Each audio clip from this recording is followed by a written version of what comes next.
Hello, everyone, and welcome to Mobile World Congress 2026 and the IOWN Global Forum Ambition to Reality sessions.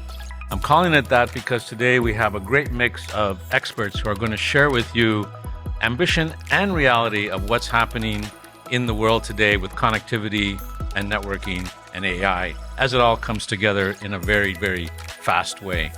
So that said, I want to give you an idea of our agenda today and take you through it, and then we'll kick right into the discussions. So beyond connectivity, from AI ambition to infrastructure reality, quickly, I would add. That's important. That's me, Vito Mabruco from NTT Inc. Hello. And more importantly, here are the thought leaders, executives and specialists, subject matter experts that are going to be speaking today. Now, I want to describe, we're going to be doing this in three parts. The first part will have our executives and thought leaders speak in a row. Each one will come up and speak to their subject. Then we'll take a break, 10-minute break, very short break, and we'll make sure we bring you all back in here as we move into a panel called the AI Infrastructure Capitalizing on the Decentralized, more than that, computing. And again, that panel, subject matter experts, thought leaders who will really dive into what's happening in that space. The second panel, we'll have another 10-minute break, and then the second panel will come on to talk about the unified path to 6G. So lots of content, lots of experts, lots of opportunity to learn more about the IOWN Global Forum and the direction that we're going in. So I just want to remind everyone, the IOWN Global Forum has a booth here in 2B40. We have the experts there, we have some equipment there, we have demonstrations. You can meet with some of the members there. There's presentations that are happening all day long. So please join us there in 2B40. It's a great opportunity for you to network with the IOWN Global Forum members. I want to kick off the first speaker, who will be Dr. Kawazoe-san, but first I will transition into this video first. So thank you and enjoy the day. Thank you.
Hello everyone, I'm Katsuhiko Kawazoe, Chief Executive Fellow of NTT and also the President and the Chairperson of the IOWN Global Forum. Thank you very much for coming to the IOWN Global Forum session today. We are facing many crises such as COVID-19, climate change, natural disasters, and divided world. To overcome these crises, we have to continue to enhance ICT. As you might be aware, we have other big issues. Internet traffic is growing exponentially, Therefore, a lot of computers are used to process large amount of data. As a result, energy consumption is skyrocketing. Optics has wonderful advantage compared with electricity. Even if the transmission distance or frequency increase, the power consumption barely increases. We currently use optical fibers for transmission. On the other hand, it has been difficult to apply optical technology to information processing for a long time. Then in 2019, NTT finally succeeded to invent the world's first optical transistor. This innovation was the origin of IOWN. Also, in last month, NTT was honored with 5th IEEE milestone for innovation of silica-based arrayed waveguide gratings and many years of its contribution to the field of optical communications. This innovation is also one of the indispensable technological elements of IOWN. Toward developing cutting-edge IOWN technologies and a global ecosystem, we established IOWN Global Forum in 2020. IOWN is a next-generation optical-based communication and computing infrastructure and consists of a variety of technological elements. Performance target of IOWN are 100 times higher energy efficiency, 125 times higher transmission capacity, and 1/200th end-to-end latency. Now, over 170 member companies around the world are working together to share this vision. IOWN Global Forum member companies come from diverse industries, such as technological companies, manufacturing companies, and user companies. Over the past years, we have been actively developed many technologies and involved in presenting a wide range of POCs and use cases. These efforts have demonstrated the potential of IOWN. In addition, we are considering emerging use cases with physical AI, such as those involving humanoid robots, autonomous vehicles, and drones. These use cases require more computing resources than before, and the demand for data center is growing now. To meet this growing demand for data center, new companies providing GPU as a service have entered the market. These companies, known as NeoCloud, are rapidly expanding with substantial investment, and various types of cloud providers are now emerging. And we believe that there is a challenge in how we can connect various AI data centers in a low latency and energy efficient way.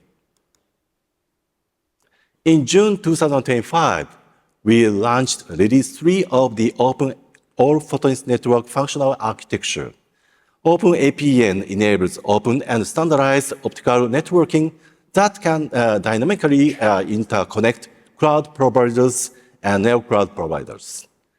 This approach is highly effective in supporting the rising demand for AI. In February 2026, Open Compute Project, OCP, and IOWN Global Forum has agreed to establish a cooperative framework to advance the AI computing continuum, which enables seamless infrastructure from centralized to edge deployments. Under the framework, we will work together to develop a roadmap for a multi-state, high bandwidth, low latency compute and network infrastructure. Looking ahead, I believe that we should evolve OpenAPN into a network infrastructure that not only connect GPUs for AI, but also integrates quantum computers, which are expected to emerge around 2030. For accelerating innovation, the IOWN Global Forum will strengthen collaboration with standardization bodies in each region, starting with ETSI. Yesterday, ETSI and IOWN Global Forum has agreed to work together on sharing the future of global network standards. We will explore opportunities for cooperating in the areas of data exchange, security, and energy efficiency, and so on. Finally, I'd like to introduce today's agenda. As president of IOWN Global Forum, I'm very happy to have such great leaders on the stage with topics related to AI infrastructure and 6G business with IOWN. I hope you will enjoy our session. This concludes my presentation. Thank you very much.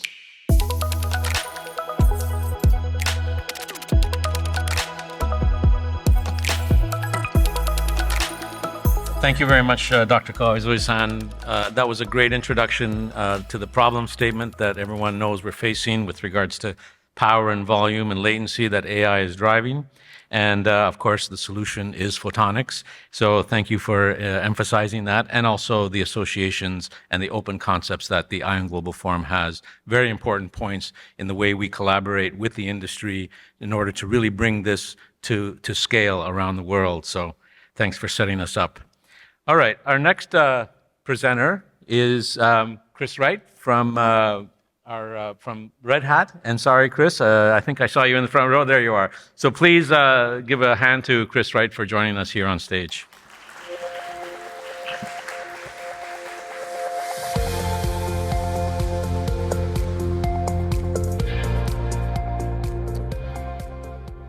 All right. First of all, thank you all for coming. We've done this before, and I think you got a really nice view of the progress that we've made. Thank you, Dr. Kawazoe-san. The first 5 years, we did a lot of the forming, the storming, building our community together, I'd say to some degree internally, with always this focus on how do we externalize the work that we're doing. So it's really important to appreciate a milestone like bridging into the Open Compute Foundation or ETSI as these critical steps forward in the work that we're doing. Many of you have been coming to Mobile World Congress for a long time and will recognize NFV. Anyone? Yeah, NFV. And the NFV work started also in ETSI and became this global change in how carriers deliver networks, and now we really don't even talk about it because it's such an intrinsic part of how we deliver. So the future of our global infrastructure is being built right now. And in this session, you saw all of the folks that are going to present all of the great transitions from building the infrastructure to how we can bring it to life in production environments, making this sort of a business reality rather than just the future conversation that we started with initially within IOWN Global Forum.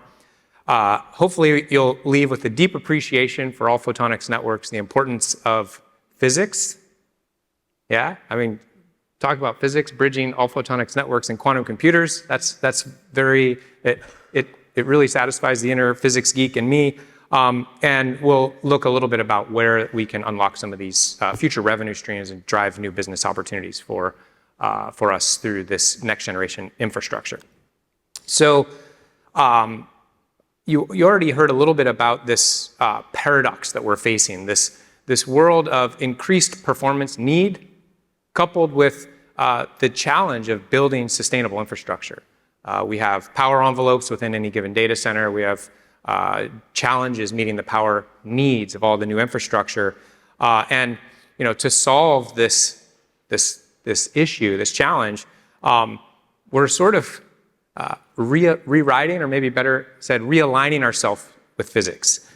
We've reached really the limit of what we can do with our traditional electrical infrastructure. I think of turning on a light and the heat that it provides versus an LED which is really low energy, still producing similar kinds of light. And one of the major steps forward has been this notion of photonics electronics conversions. So building chips that can integrate photonics all the way into the depth of a system, the depths of a server, which I think is super important. And with the all-photonics networks that we're talking about here in the IOWN Global Forum, it's really addressing this data-heavy infrastructure that Dr. Kawazoe-san mentioned. And by moving data with light, we're getting things that don't usually come together, which is this amazing speed and power efficiency, which is really helping us address this future need. It's not just about data centers. This can extend through the mobile front haul or even non-terrestrial networks. So it's really a comprehensive view of how we connect all the devices, all the things, all of the robots, all of the systems of the future. And essentially, we're eliminating distance. We're killing distance by reducing latency. Of course, Ralph will remind us there's still laws of physics involved. But reducing that latency can really change how we build systems, what's possible with systems, and kind of harmonizing some of the new concepts that come with 6G networks, and being able to build real-time digital twins or really quick responses to these real-time events happening, sensed, and then acted upon through the networks and compute that we're stitching together.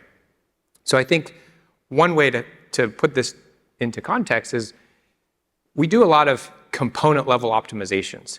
Now we're looking at this as a systems level optimization, and moving towards this unified green fabric to bring together the infrastructure to support all of the new use cases. And we're here as a community collaborating, trying to build this next generation infrastructure to bring to life anything from the photonics electronics converged devices to the neo clouds to the use cases that you'll see talked about later today. Really trying to turn this from just a vision into the commercial reality.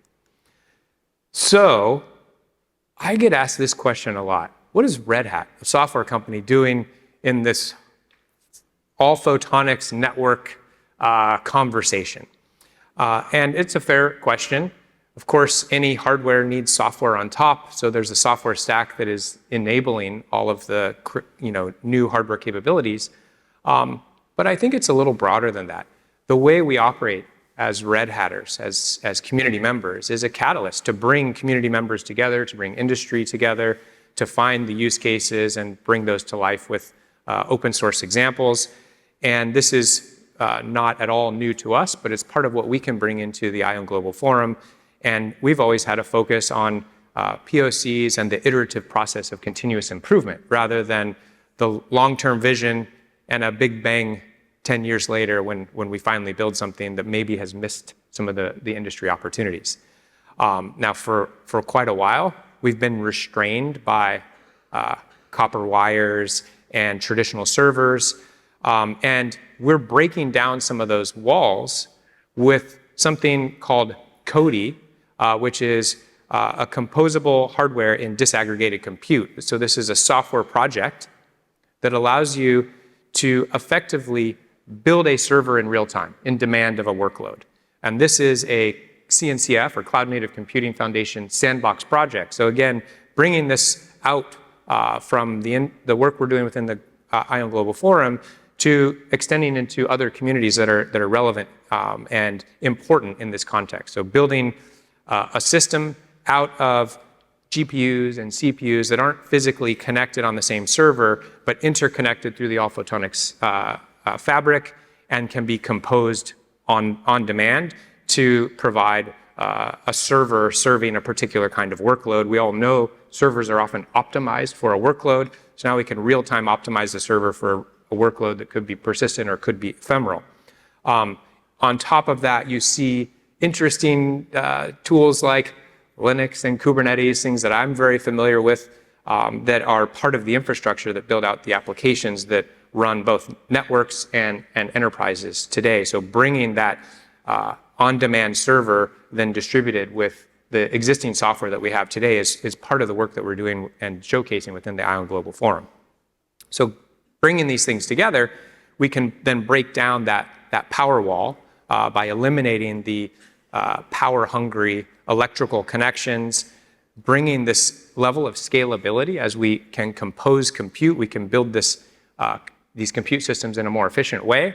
And then also thinking in terms of maintaining open ecosystems so that as we develop all this technology, we can still build the right solutions for your business based on the broader ecosystem that supplies these different infrastructure components. So breaking down power, bringing scalability, and making sure all of this is open is important from a Red Hat point of view, and I think it's critical from the IOWN Global Forum as we're really focused on global collaboration. I think a lot of this work is in support of future workloads like AI. So you already saw from Dr. Kawazoe-san's presentation, AI as a central actor. It's certainly critical in this year's Mobile World Congress. It was last year, but this year we're seeing more specific detail, specificity, understanding of what AI means to different businesses. And so I know you weren't expecting this, but you're going to leave as experts in the transformer architecture of large language models and some of the details about how large language models work. So let's jump into that. A large language model has a standard architecture. It continues to evolve, but the core transformer architecture actually hasn't changed in any meaningful way since it was initially introduced. And an inference step, or the act of creating a token, you might hear that terminology, is really broken down into two key phases. The first phase is called prefill.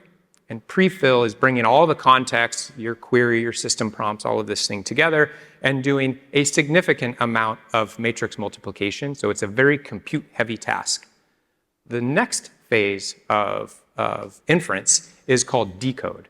And decode is really just simply producing one token at a time. So it's a very lightweight math operation, but it's now memory bound of bringing forward the context and transitioning tokens in and out of memory. These two phases typically are done on a single piece of hardware. That single piece of hardware then needs to be optimized for the most expensive part of the process, which is this compute-heavy prefill phase.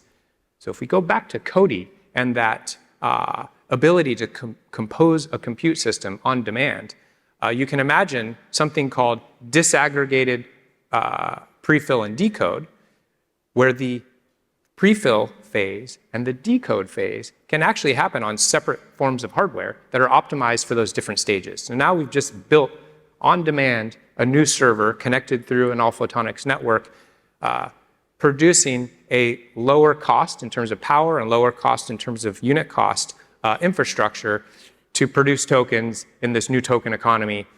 So building off of the all-photonics network, composable compute to produce a highly efficient system that can route the different requests to the different part of the infrastructure, recognizing when you have a KV cache hot worker node and routing the requests to that worker node. So now you are all experts in prefill, decode, disaggregation, and KV caches and how to route requests to a hot worker node. And you can see how the work we're doing in IOWN Global Forum directly leads to results in this space. So that's the first example. The second example, also in the LLM space, there's this notion of speculative decoding. So some of you from a compute world might be familiar with speculative execution in general purpose CPUs. Speculative decoding is essentially taking a small model to speculate the next set of tokens, and then a larger model to really validate that those speculations were accurate. So similar to speculative execution in a CPU, although the process is done slightly differently.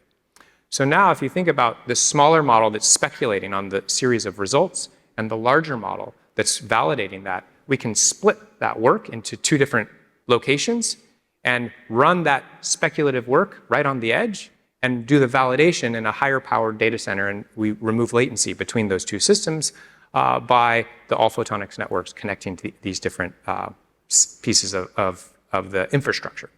So two great examples where we're using today's infrastructure to provide next generation infrastructure to provide results in the inference of today.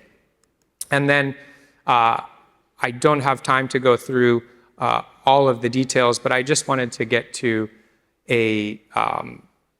really a call to action is understanding this work that we're doing in open source communities, seeing how we can take that work and apply it to today's challenges. The call to action is, this is not a place to be an observer. This is not a place to be on the sidelines and be a spectator. This is a place to get involved and really build things together. My teams within Red Hat, I tell them all the time, with AI, you need to become a practitioner in order to be great at using these tools and how we build and deliver software. So from this community point of view, I'm really encouraging you to get involved, come join us and be a builder, and together we will build this future that I think is really going to be amazing and exciting and help build a better humanity for our future. So thank you for listening and appreciate your joining us in building.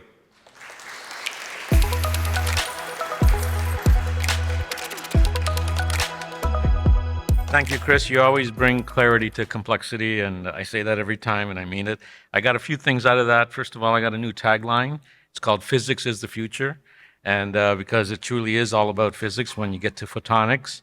And also the idea of real time and reducing latency. We all think we live in a real-time world, but we're not. Our phones are not real-time. Our browsers are not real-time. Nothing is really real-time.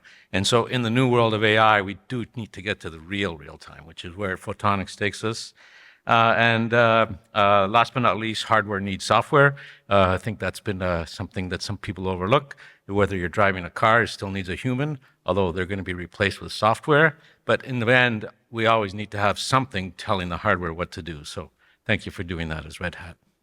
All right, now we'll move on to our next presenter, Eric Hardwin from Orange. Please join us. Thank you, and give him a big hand.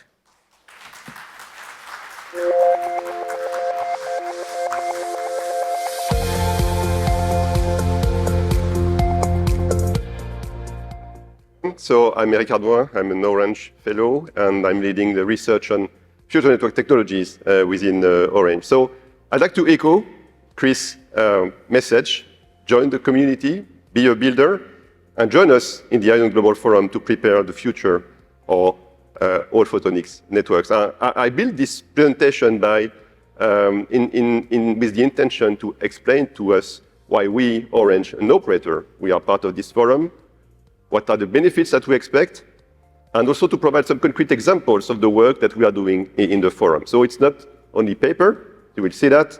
We are building the actual blocks that will enable those concepts to be on the market, to be on the field in the very close future. So, first of all, I'd like to remind who we are in Orange so that you understand where we are speaking from. So we are a mobile and fixed network operator and digital service provider. We operate in 26 countries. We serve more than 350 million customers. We have, I don't have the figure in mind, but thousands of fiber deployed underwater, on the ground. And we are also a mobile operator with 5G deployed in all our European countries and in 6 countries in Africa and Middle East, where we are also operating. And with this, I'd like also to remind, I know you're familiar with that, and Kawazoe-san also explained this, but this is really important. Our operator, we are constantly upgrading our network to cope with the increase of traffic. And we are investing billions of euros every year in our networks.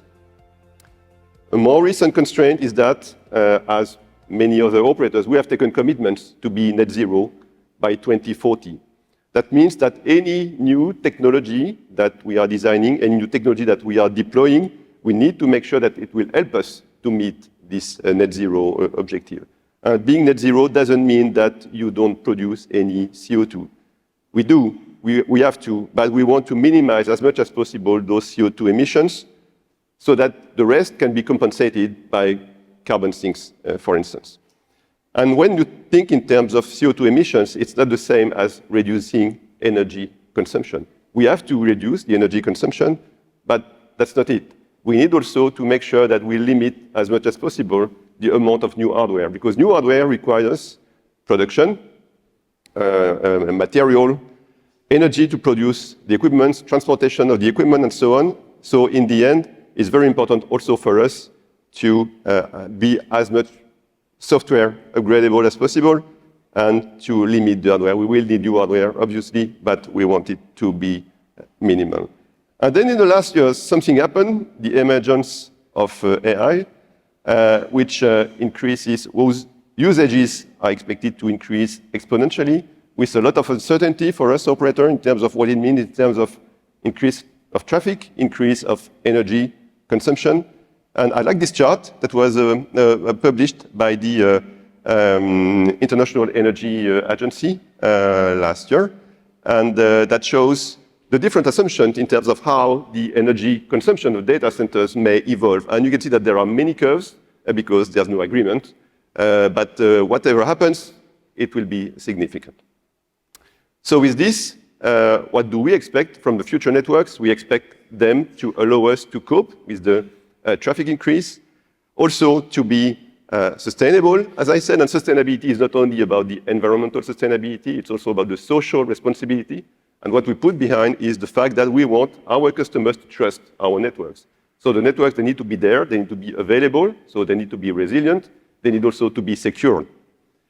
And at last, there is the economic sustainability, which means that whatever investment we make into the technology, into the networks, we need them to be supported by consumers paying for the services. That means that future technologies need to be justified also by compelling use cases, new services on which we have a reasonable confidence that the consumers will find them useful, they will need them so that they will be ready to pay for them.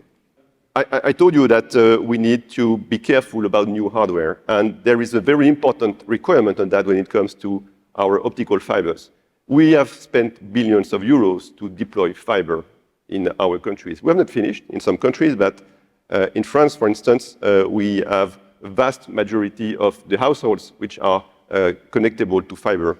And of course, we don't want to replace the fibers. We don't want to replace the passive equipment. We want to change the endpoints, but not the underlying infrastructure. And that's a very important point. And at last, we want, of course, the networks to be future-proof, so to support cloud native, AI native, to be as much automated as possible, and we want them to be sovereign. And what we mean by sovereignty here is the fact that we want to be able to choose our vendors, we want to be able to mix and match different vendors, and that goes for openness in the interfaces, so that we can have different equipments from different vendors working nicely together. Thank you. What about AI now? As I said, AI brings a lot of challenges for operators. And AI has to be sought the impacts of AI when it comes to network have to be sought in all the dimensions of the networks. So there are issues for inter-data center connection, and there we know that the traffic is massive, and for that we need to have high-speed solutions with minimal energy consumption. But that's true also for the connection inside the data centers, where optical connections have the potential to reduce significantly the energy consumption. But it's also true for the transport and the access networks, on which the traffic impact of AI is very uncertain at the moment. And there may be other requirements. For instance, we expect that AI services will be more uplink intensive compared to the services that we have today, which are dominated by downlink streaming.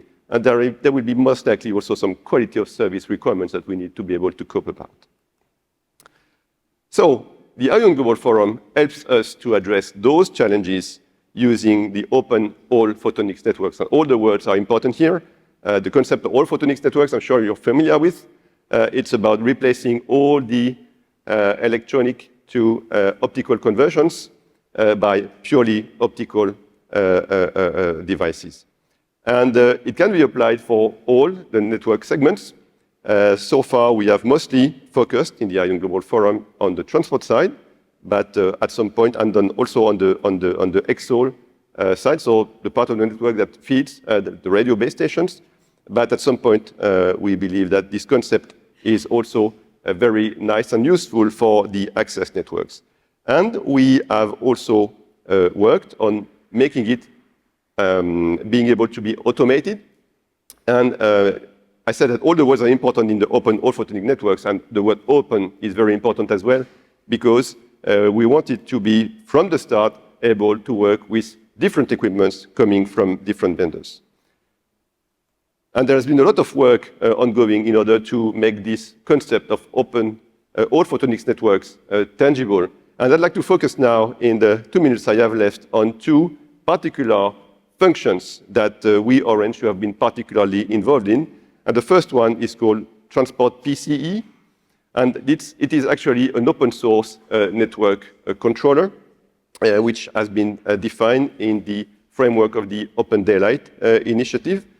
And so initially it was built to control an open ROADM infrastructure, but it has been expanded a lot to be able to control any type of optical network equipment. And it has been also expanded to allow to control the IP layer in addition to the optical layer by leveraging the IP of a WDM breakthrough. And there has been several works that have been done in the forum in order to complement this Transport PCE controller by various interfaces and software components that were contributed in the open source communities contributing to this Transport PCE. And this has given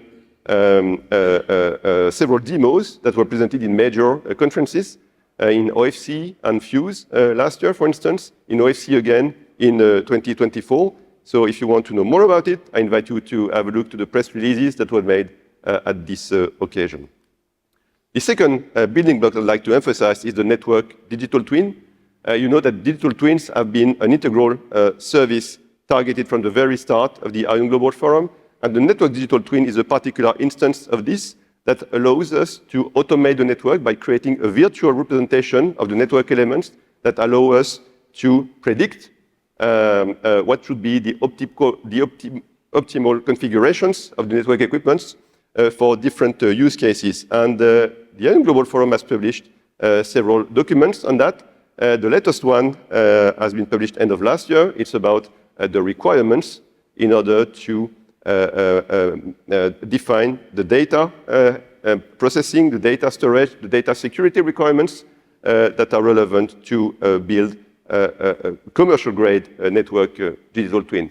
So in the coming months, we plan to go to proof of concepts and make this a reality. And obviously, those Transport PC open source controller or network digital twin, they can be applied to open all-photonics networks. That's why we are designing them, but they can be applied to any optical network. And with this, I'd like to stop and to repeat again this message. We are doing very important things in the forum in order to make those concepts a commercial reality, and you are more than welcome to help us to do so. Thank you.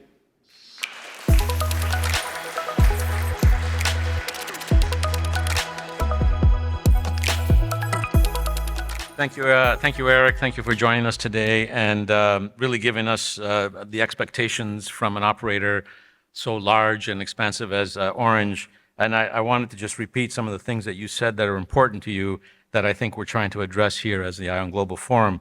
It's around performance and trust and sustainability, reuse, future-proof, and contributing to society.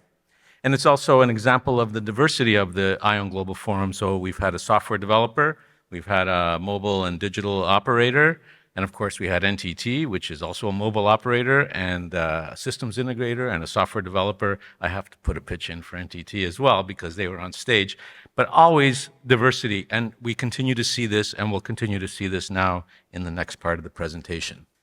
So coming up, please join us and give a hand to Hayashi-san.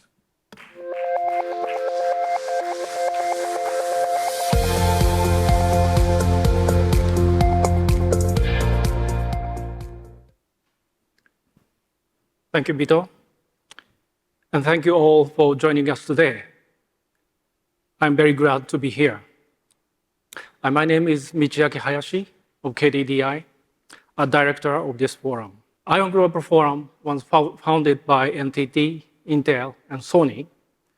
So at the first glance, you may question why KDDI, traditionally a competitor of NTT, is actively engaged in this forum. The answer is very clear. Through our participation, we strongly aligned with the forum's vision that building a better society by realizing the all-photonic network, APN. And APN also represent critical enabler for challenges of KDDI, which I will discuss shortly. At KDDI, we are committed to build a society in which every citizen can harness the power of AI, fully realize their potential, contribute to a world that is more productive and secure. To make this vision reality, we are developing high responsible AI infrastructure enabled by APN. So we are actively expanding next-gen AI data center, including an opening of new facility in Osaka, Japan, just this January. By geographically distributing those data centers and interconnect them by APN, we can deliver both resilience and performance at scale. APN is not only a technology for connecting those facilities, but it is also a key technology of enhancing the responsiveness of the data centers itself. I will explain this point later. By the way, this year marks KDDI's third continuous participation at MWC. At this exhibition, we are showcasing the vision of what a better and smart society can look like with the power of AI, as well as AI infrastructure that makes this vision possible. I believe you can find some insights here that can offer a meaningful inspiration for the future. So please come visit to the KDDI booth also. Earlier, I mentioned that we opened a new AI data center in Osaka this January. This facility have state-of-the-art GPUs designed for AI workloads, along with the latest liquid cooling system to support higher performance and energy-efficient operations. I would say this distinctly a KDDI approach, but I am particularly proud that this data center is completed in just 6 months. Usually, it takes 3 years. This was achieved by repurposing the former Sharp manufacturing site. By the way, you can find KDDI booth at Hall 4. So please, I warmly welcome you to visit us. And we also have some traditional Japanese souvenirs for you. Please visit. Now, let me a little bit touch on the technical topic. Within the IOWN Global Forum, we actively discussing the about AI data center network. This diagram shows its architecture. At the center, the GPUs actually process AI workloads with the network divided into left and right. On the left is the closed network within the GPU cluster, sometimes called scale-up network, which requires extremely frequent switching to support AI training and inference. On the right is a network outside the GPU, often called scale-out network. While it requires less intensive switching, but it must operate as open and flexible. And at the IOWN Global Forum booth, we are showcasing KDDI's perspective of the implementation of APN for AI data center network. So this showcase also form a critical foundation for future version of AI infrastructure presented in KDDI booth. So we warmly welcome you to visit and please explore this vision. And looking ahead, the photonic transformation in the data center is expected to extremely improve environmental performance, most notably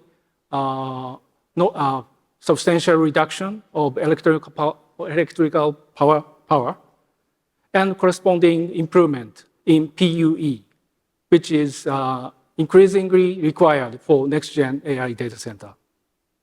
In addition, this technology will also play a key role in enhancing the much higher responsiveness of the data center itself. The heart of the APN in the AI data center is a photonic switch. Today, a wide range of photonic switches are available, including silicon photonics, microelectromechanical system mirror, and liquid crystal-based approaches.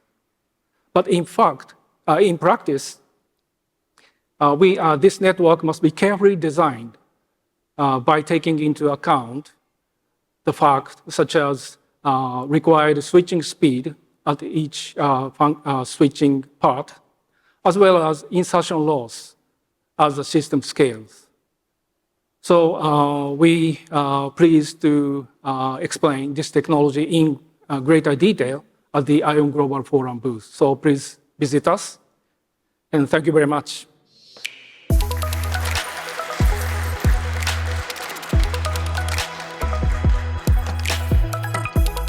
Thank you, Hayashi-san, and thank you for really making the point again about the collaboration at the IOWN Global Forum, having competitors be in the same global forum to achieve success for all. It's the idea of creating a larger pie for everyone to share in rather than no pie at all. And it really talks about creating prosperity for our society and our customers if we all come together. If we don't, it won't work, and that's important. So thank you for joining us. All right, and then I'll move on to our next speaker.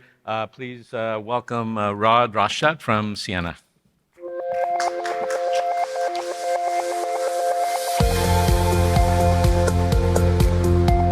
Great, thank you. Welcome, everyone. Really excited to be able to talk to you, and the opening sessions, the introductions there on all the different topics, everything from inferencing to data centers, really lead into what I'm going to talk about as well. And I'm going to jump into some of the things about the all-photonic network. How does that actually fit in with everything that we've been talking about up until now? So first of all, if we look at the network, there's a number of different areas where the network is building out. One of the areas, we talk about data center interconnect, so connecting data centers together. There are spaces where we talk about connecting in the metro, like looking at specific areas where we can connect directly. We also have longer connections. So we have data center connection between different cities and different connections, and that extends even further into the submarine network. So if we look at all of the APN connections around the world are connected by submarine connections, by connections over long-haul networks, and connections by the metro. We're also seeing a lot of connectivity happening in the actual campus connections, so between buildings and between different areas, and what we see in terms of connecting to individual data centers. Now, if we look at the next aspect of this is when we look at actually what happens with the scale up and scale out. So Chris talked about this, and we talked about what's happening in those areas in terms of increasing the processing capacity in an individual GPU rack, and then scaling out inside of the data center to make sure that you have increasing power for processing across that entire data center. And the GPU clusters working together. Now, there's a new idea that's kind of emerged, and I'm going to talk about that in a lot more detail around the scale across. Now, scale across means when we take an actual data center and we're extending that connectivity to an adjacent location, but functioning as if those two data centers were a single data center. And that's a little bit different in everything that we've done in terms of so the important thing here is that as we grow, we're seeing everything in terms of the requirements, the capabilities on increasing the capacity, the scale, the GPU speed. But as you saw with Hayashi-san's presentation, the power consumption and the need to grow and actually deliver cooling through water and liquid is extremely important. Liquid cooling is becoming so important. We're seeing now the actual growth to megawatt data centers. So we have a lot of different capabilities here in terms of how we're doing things. Now the scale across, I'm going to get into that in a little bit more detail. And one of the things we see here in scale across is, as I said, that need to connect between data centers. And the way to think about that is what happens is we have a single data center where inside the data center you have GPU clusters. Each of those clusters is trying to connect together. There's parallelization and there's common communication between the different sites, between the different GPU clusters. But as we grow out, we have to think about what happens when you get into another data center. So if we look at the parallelization, what happens here in terms of connecting between two data centers, the idea is that we want to have high capacity, reliable connectivity between those two data centers. So we want to make sure that there is no instance where the failure that occurs between those two data centers will result in the training activity to have to restart again. We have the packet layer, we have drops, there's jitter and latency are extremely problematic for training activities. The types of technology that are used for remote direct memory access, the RDMA, require to have a lossless connectivity model. So that's really important in terms of connecting between data centers. And what happens with the scale across is that it's like taking a top of rack between two different clusters and connecting that between two different buildings. The challenge here with the latency is really the biggest challenge. So what we've been doing now is as we build out levers, we need to have more efficiency. So as we have the efficiency of the algorithmic efficiencies, we have more complexity, more data models, and we have more hardware. Each of these requires power. And more optical capacity at the very end is really what drives these clusters. So being able to connect two different data centers together and have the ability to connect and have those two data centers act as a single one is extremely important, and that's what's really being driven by the optical. Now, if we look at what happens in the trends across those, and this is where I'm going to talk a little bit about the scale of these. If we think about networks and what happens in a near scale across, so this is really where we're seeing an incredible amount of capacity. And I'm going to give you a little bit of a data point to compare what that means. So When we're talking, in these cases, what's happened is that some of the systems have been able to extend to up to about 150 kilometers. And within that latency span, we can operate between GPU clusters as if they were in the same location. Now, what that means is that what would typically be done by an electrical connection inside of the data center is now being driven by an optical connection between two data centers. And the scale of that is something that is unprecedented. So if you've ever worked in optical systems, you know, we have a fiber, and inside of that fiber we have wavelengths, and inside of that we have capacity. The scale of connectivity between two data centers using a near scale across is in the order of hundreds of fiber pairs. So we're talking about hundreds of fiber pairs connected between two different sites. Each of those fiber pairs is fully filled with wavelengths, and each of those wavelengths is operating at the maximum speed that we have available today. So that could be 40 wavelengths running at 1.6 terabits per second. So to give you an idea of the speed, the amount of data that you can transfer between these two adjacent data centers at a near scale across. So you think about 1.6 terabits times 40 wavelengths times hundreds of fiber pairs. If you were to take streaming video of yourself 12 hours a day and store that, and you stored that for your whole life, for 65 years you stored that, you'd be able to transmit that whole video in 1 second between these two data centers. So you can imagine the amount of data that's being transferred between these two sites as part of the training process is incredible. And that's all being enabled through the APN. So the all-photonic network really makes that possible. This is the dream that we talked about, and a lot of this that we talked about in the past didn't exist, 5 years ago, 6 years ago when IOWN was initially starting to form. We could have never imagined this kind of scale. At that time, we were looking at lighting up a single fiber pair with maybe 20 wavelengths at 100 gigabits per second. So the scale, if you think about the growth, is just incredible. The challenge now is on the far scale across. This is where the latency prevents things like RDMA from taking place. So you can't have the remote direct memory access. You can't have GPU clusters acting like a single unit. And so it becomes more of a traditional data transfer between two different sites. So that's really a difference. Trying to extend that. There's other things that can extend that because the latency in that 150 kilometers is primarily just the amount of time it takes for light to travel 150 kilometers. There are new fiber types like hollow core fiber that could extend that and achieve the same latency with about a 30% greater distance. But in each of these cases, we're hunting around for electricity. We're looking for sites that can be built out and allow that data center to function as a single unit. If we look at the APN focus across that, so what are we trying to do with APNs? We're trying to provide network enhancements. There are things that are happening at the top layers that are important. There are things that are happening around the congestion control. There are things that are happening about the distance adaptive rate limiting. The different host, the buffering is really important, and all of the latency capabilities being able to run in asynchronous models. All of these things are happening inside the data center that enable us to extend the distance between GPU clusters. That's really what's happening at the top level. What we're doing in order to achieve that in the APN is actually provide that massive optical capacity.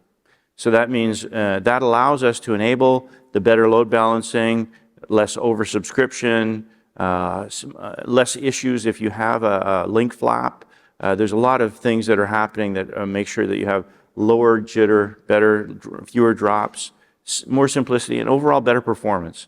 And really what the APN delivers on this is the best space efficiency, the lowest power, and the most reliability. Those are the things that are really, really key in all of these applications. So look, if you look to the scale that APNs can deliver, whether it's in the submarine networks, the longest networks that are out there, right down to inside the data center, everything that we talked about in terms of the connectivity, right down to the ASIC level with optics, really everything is moving forward very quickly. So with that, I'd like to thank you and turn it over to Vito.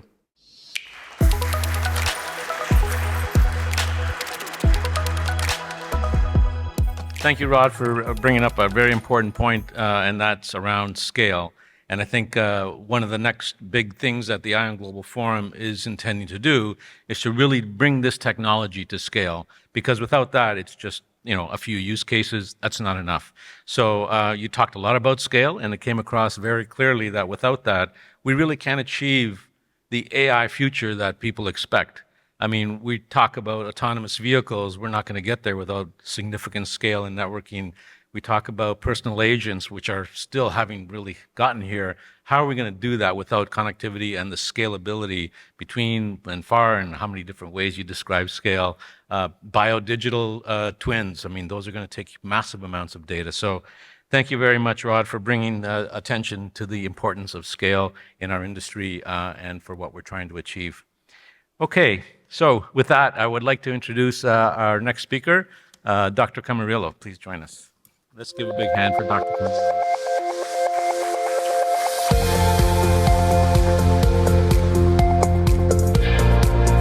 Thank you. Okay, I saw Ralph having some problems with the clicker. I guess I have to point there. Yes. So I think these presentations we saw this morning, the four basically keynote speeches, I think they create an excellent segue for me to introduce the forum, right? So you saw what we are doing with the technologies, some of the members, what are their plans. So I'm going to explain what the forum is basically doing, the role we are playing, and then I hope people understand then, what's the value of the forum and why you would be, willing to collaborate and join us. So if we look at this, this has been our North Star since the forum was created by the three founding members in 2020. So that's 5 years ago already. And basically, we are creating the future communication infrastructure for the future. As basically Ralph was saying in his last slide, when we are using optics that has intrinsic properties and is we have low power consumption, high transmission capacity, and low end-to-end latency. It has additional properties, like it's more deterministic, and some of the presentations this morning, they touch upon that. You have less jitter, so there's more interesting things you can do on top of the network. Kawasaki also was mentioning this.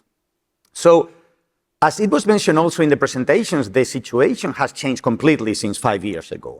We have more pressing needs with AI basically consuming a lot of data, and as Ralph mentioned, the capacity and the requirements we see from data centers, they are unprecedented. So a couple of months ago, or actually 1 month ago, we met the board of directors of the IOWN Global Forum in Kyoto in Japan, and we decided to think and to discuss what is the forum doing to support our vision and whether we need to change basically the role of the forum at this point. The outcome was basically a value proposition for the forum to explain what we need to continue doing in the next 5 years and probably beyond. I want to focus on maybe 3 things that you can see there in the paragraph below. The first one is that the forum unites a broad ecosystem of thought leaders. I will have another slide, which is the next slide, talking about the diversity that the membership brings. So just hold that thought. Another part of this value proposition I want to touch upon is the business demand with photonic breakthroughs. We want to align that. This is important because we are thinking of something that will basically get to the market. That's the end result, right? So this is how we connect market with technology. This photonic breakthroughs, we want to take advantage of latest technologies, but at the same time, we want to have something that is commercial and gets to the market. The way we address the market is through use cases, because there's no one single market, obviously, there's several markets, and that basically hooks up with the diverse membership so that we can actually address all these market segments and value chains. So, very important, technology meets the market in the forum. And then lastly, I would like to basically focus on what we are producing, actually, what is the outcome. And, we are talking about new development models, deployment models, and integration practices. This is something that we get a lot of questions where is the IOWN Global Forum fitting in the whole ecosystem? You have Kawasoe-san was talking about ETSI, for example, OCP. We have liaison relationship with many SDOs. So what is IOWN Global Forum when you compare it with other SDOs? the technologies usually are standardized or defined in the what we call industry recognized centers of competence. You know, IETF for protocols, for example, you have IEEE, ITUT, etc. We take those technologies and we basically build blueprints. We basically deploy deployment models, integration practices. So we explain how to put together the whole solution using those basic, Lego blocks, if you want to look at them like that, and basically have something that goes to the market and can be commercially deployed. So that's basically what we produce, and that's how we relate to standards and open source projects for that matter, and how we achieve industry alignment that at the end of the day is what we are looking for. So having mentioned that, as I promised, I have this slide on the diversity of our membership, and I think it's good to always focus on 3 dimensions. Well, first of all, just to give you a sense of whether the forum is growing, Kawesoe-san's slide was talking about 176 members, and that was last month meaning February. Today is March 3rd. We are over 180. The exact number, I think, is 184. But anyway, we are getting actually new members all the time. I think tomorrow we may be actually, signing up yet another new member. And we have several leads that came to talk to us in the booth. We are in hall 2. So we are excited to see this growth. But anyway, the 3 perspectives, dimensions that I want to mention when it comes to diversity is the global reach, obviously geography. We have members from North America, from Europe, from Japan, Asia Pacific in general. That's important because, again, the markets sometimes are not the same. Even when we are talking about a single industry, the market in, let's say, Asia Pacific would be completely different than what we see in Europe. We have cross-industry perspective as well. Again, we've been talking about some use cases before, like financial services, entertainment, data centers, AI infrastructure, of course. So we need members from all those industries to be able to deploy, what we want. And then the value chain depth. Within a single industry sector, we have people that are deploying, we have research institutions, vendors, operators, etc. That's quite impressive, and I think is very important from our perspective. So this is just to flash, the current list of memberships, and you can see, many logos you would recognize, and again, quite diverse. This is basically a good follow-up of what Chris was presenting before, which is that our main, basically, integration practice or blueprint, if you want to call it like that, is the APN, the all-photonics network. But then we are working on ancillary technologies that supplement that. And one would be software, basically. We've been talking about, digital twin to handle the management of networks. We've been talking about the DCI infrastructure, to handle basically the cloud layer. So we are working also on technologies that they are not directly the APN, but they are supporting that in different use cases. So that's important as well, because some people get confused of why are you working on that? They thought the IOWN Global Forum was only about the APN. So that's just a good clarification. And then lastly, to present, the ways of working. And every time I'm presenting the forum, I think the ways of working of the forum is an intrinsic benefit of how the forum operates, and it creates actually advantages on what we are trying to achieve.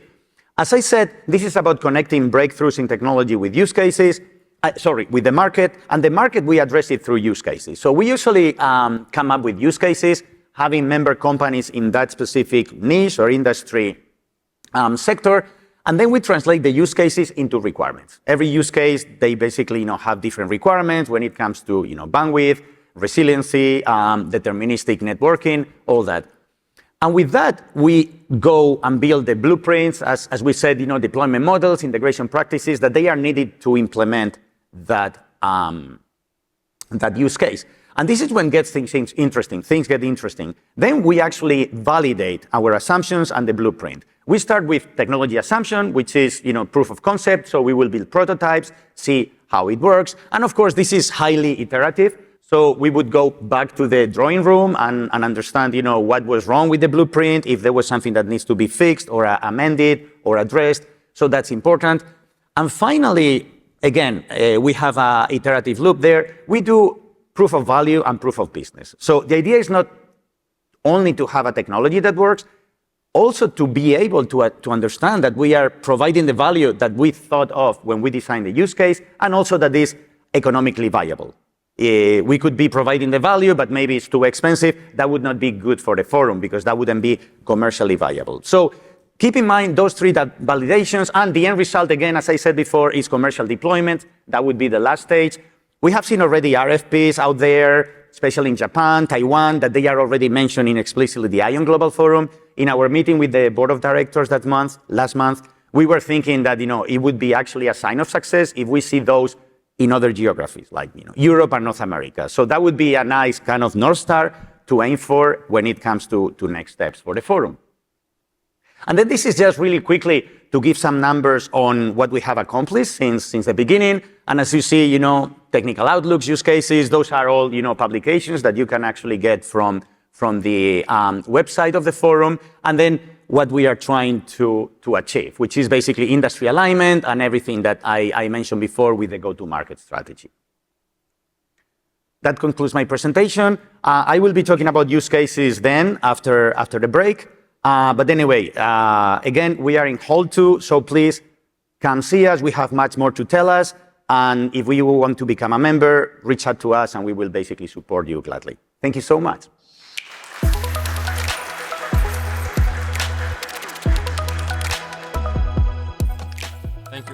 Thank you very much, Gonzalo, for really highlighting the IOWN Global Forum's vision, as well as its diversity and the methodology. I think those are all important, and then obviously now getting deployments at scale.